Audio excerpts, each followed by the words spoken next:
அனைவருக்கும் வணக்கம். சற்று முன் வெளியான முக்கிய அறிவிப்பின்படி நகைக்கடன் வைத்திருக்கும் அனைவரும் கவனத்தில் கொள்ளக்கூடிய மிக மிக முக்கியமான மகிழ்ச்சியான அறிவிப்பை இந்திய ரிசர்வ் வங்கி வெளியிட்டுள்ளது. இதை பத்தி நம்ம வீடியோல பார்க்க போறோம். வீடியோவை ஸ்கிப் பண்ணாம பாருங்க. வீடியோக்குள்ள போறதுக்கு முன்னாடி இந்த வீடியோக்கு ஒரு லைக் பட்டனை பிரஸ் பண்ணிக்கோங்க. இப்பதான் நம்ம சேனலுக்கு ஃபர்ஸ்ட் டைம் பாருங்கன்னா சப்ஸ்கிரைப் பட்டனை பிரஸ் பண்ணிக்கோங்க. கூடவே பெல் ஐகான் பட்டனையும் பிரஸ் பண்ணிக்கோங்க. வாங்க வீடியோக்குள்ள போகலாம்.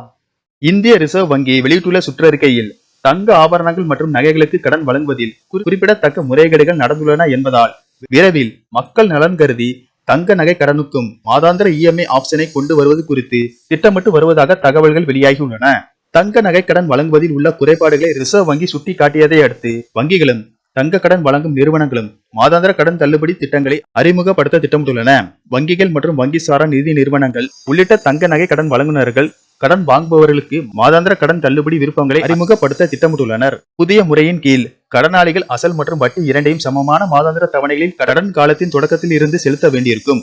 கூடுதலாக பரவலாக பயன்படுத்தப்படும் புல்லட் திருப்பி செலுத்தும் முறைக்கு பதிலாக தங்க கடன்களை டேர்ம் லோன்களாக வழங்குவது குறித்து வங்கிகள் பேச்சுவார்த்தை நடத்தி வருவதாக கூறப்படுகிறது.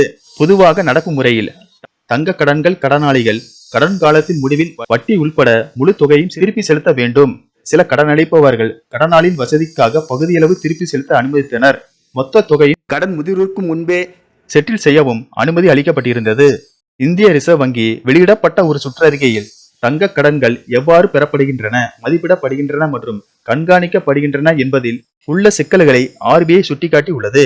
ஏலங்களில் வெளிப்படைத்தன்மை, கடன் மதிப்பு விகிதங்களை கடைபிடிப்பது மற்றும் இடர் மதிப்பீடுகள் பற்றிய கவலைகளையும் கருத்தில் கொண்டு பகுதியளவு செலுத்துவதுடன் தங்க கடனை பெறுவதும் சிக்கலான ஒன்றாக ரிசர்வ் வங்கி கருதுவதாக கூறியது. கடன் அளிப்பவர்கள் தங்கத்தின் அடமானத்தை மட்டுமே நம்பாமல் கடன் வாங்குபவர்களின் திருப்பி செலுத்தும் திறனை மதிப்பிட வேண்டும் என்று கட்டுப்பாட்டாளர் வலியுறுத்தியுள்ளனர்.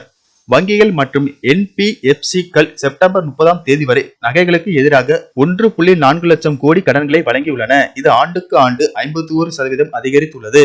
இந்த ஏற்றம் தங்கத்தின் விலை உயர்வுக்கு காரணம். கடன் வாங்குபவர்கள் ஏற்கனவே உள்ள கடன்களை கூடுதல் டாப் ஆப்ஷன்களை பெற அனுமதித்தது.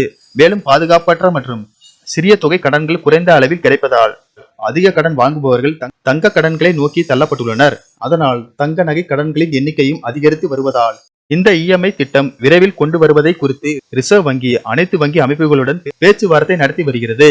எனவே விரைவில் இதற்கான அறிவிப்பு வெளியாகும் என கூறப்படுகிறது.